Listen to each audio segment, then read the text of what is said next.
김정은 동지께서는 지도 간부들과 함께 기념관 원림 조성 계획에 따라 진행되는 식수의 첫 삽을 뜨셨습니다. 해외 군사작전 전투위훈 기념관에 뿌리 내리게 될 나무 한 그루, 풀 한 포기에도 영광스러운 우리 국가의 불멸함과 군인 건설자들과 함께 오랜 시간 식수를 하셨습니다. 영상 보고 좀 놀라시는 분들도 있었을 것 같은데 지게차 운전을 직접 하는 모습을 볼 수가 있었는데 저희가 사진으로 한번 더 크게 모습을 준비를 해봤습니다. 어제 전투위훈 기념관이라는 곳의 건설장에 찾는 모습이었는데요. 지게차를 이렇게 직접 운전을 하고 그 앞에 딸 주애를 비롯해서 함께 간 간부들을 이렇게 태우고 가는 모습을 볼 수가 있었고요. 또 이후에는 이제 부녀가 함께 마주보면서 함께 식수 작업을 하는 것 같아요. 삽질을 하는 모습을 볼 수가 있었습니다. 이현정 위원님께 좀 여쭤볼게요. 이게 통일부에서 해석을 하기로는 다정한 사회주의 대가족 모습을 강조하려는 거다. 이런 얘기를 하더라고요. 그러니까 이제 아마 두 가지 포인트가 있는 것 같습니다. 일단 김주애가 지금 새해 들어서 연속적으로 나타나고 있다는 측면이 하나 있을 수 있고요. 또 하나의 의미는 지금 보면 김정은 위원장이 이번에 러시아 우크라이나 전쟁에 파병된 군인들, 그 사망한 군인들에 대한 추모 현장 이런 것들에 굉장히 자주 모습을 드러내고 있습니다.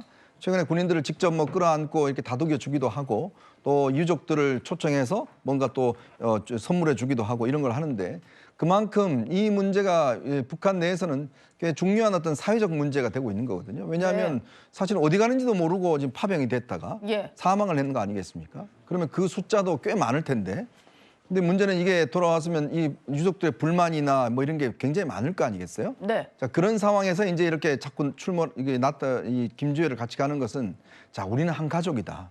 이 사회주의의 어떤 대가족이다. 나는 아버지고 이 자녀고 그러면서 이게 우리가 한 가족이기 때문에 이런 아픔들을 같이 한다. 이런 의미가 있을 것 같아요. 즉 사회적으로 논란이 되고 이런 불안의 요소가 될 수 있는 측면에서 본인이 어떤 이 나라의 아버지로서 저렇게 직접적으로 추모 어떤 장면을 가서 삽들 들기도 하고 작성하기도 하고 이런 걸 하면서 사실상 유족들의 어떤 불만을 좀 잠재우기 위한 행보가 아닌가.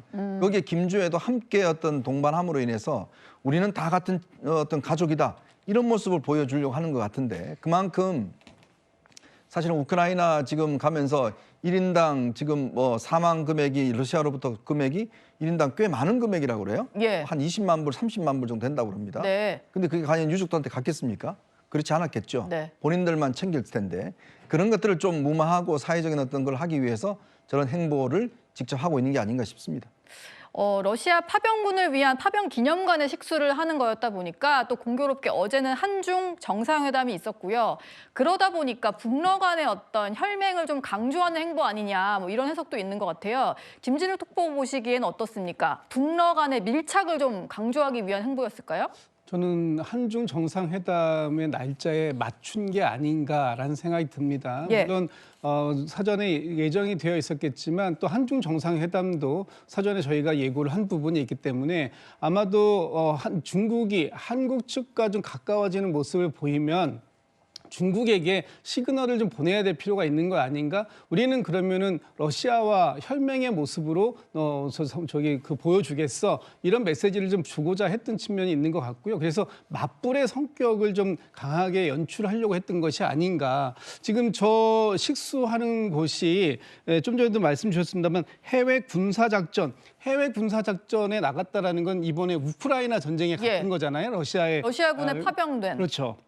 거기에 전투위훈 기념관, 그러니까 러시아에 파병됐고 거기에서 순직한 장병들이라든가 이런 사람들을 위문하기 위한 그 공간을 만드는 것인데 그렇다면 북러 관계 그리고 북한과 러시아는 혈맹의 관계다라는 것을 여러 차례 강조했었던 북한 입장에서는 저 상황을 공개함으로써 한중 정상이 가까이 함께하는 모습을 서로 좀 맞불 대응하는 그런 측면을 저 그림을 통해서 연출하려고 했던 게 아닌가라는 생각을 해봅니다.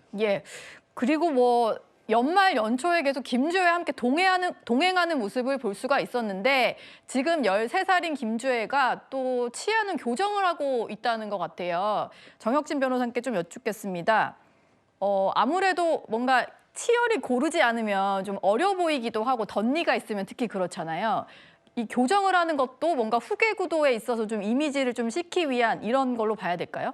글쎄요, 다른 걸 다 떠나가지고 13살이면은 치아 교열할 그런 정도 나이가 딱 되는 겁니다. 교열에 들어갈 나이다. 그렇죠. 우리나라도 한 13살 정도 되면 뭐 초등학교 고학년이나 중학교 이제 저학년이나 이럴 때 남자든 여자든 많이 치아 교열하지 않겠습니까? 예. 그런데 그거 가지고 후계구도 이렇게까지 생각을 해야 되나 좀 그런 생각이 들고요. 근데 다른 걸 다 떠나가지고 그 김주애도 김주애지만 김정은 자체가 너무 젊지 않습니까? 김정은이 몇 살이냐면요. 1984년생이에요. 저랑 동갑이에요. 이준석 대표보다 한 살 많습니다. 예. 그런데 아직 40대 초반밖에 안 됐는데 벌써 후계 구도를 논할 그런 나이인가? 한 제 나이 정도는 돼야 후계 구도를 논해야 되는 거 아닌가? 예. 그러니까 뭔가 우리도 이상해져. 이제 42은 됐는데 아직 그러니까요. 이르군요. 그런 더군다나 북한은 우리나라보다도 훨씬 더 봉건적인 그런 체제 아니겠습니까? 그렇다라고 하면 뭐 아무리 그렇다고 해도 13살밖에 안 되는 어린 그 여자 아이가 쉽게 말하면 예. 그 후계자가 된다라고 하는 게 북한 체제에서 용납이 될 수 있나? 제가 봤을 때 지금 북한에서는요 뭔가 심상치 않은 일이 벌어지고 있는 거 아닌가? 이런 추정까지 가능한 일인데 예. 왜 저런 행동이 벌어지고 있는지 저로서는 좀 납득이 되지가 않습니다. 예. 알겠습니다. 오늘의 7위 소식은 김주애, 김정은 부녀의 얘기였습니다.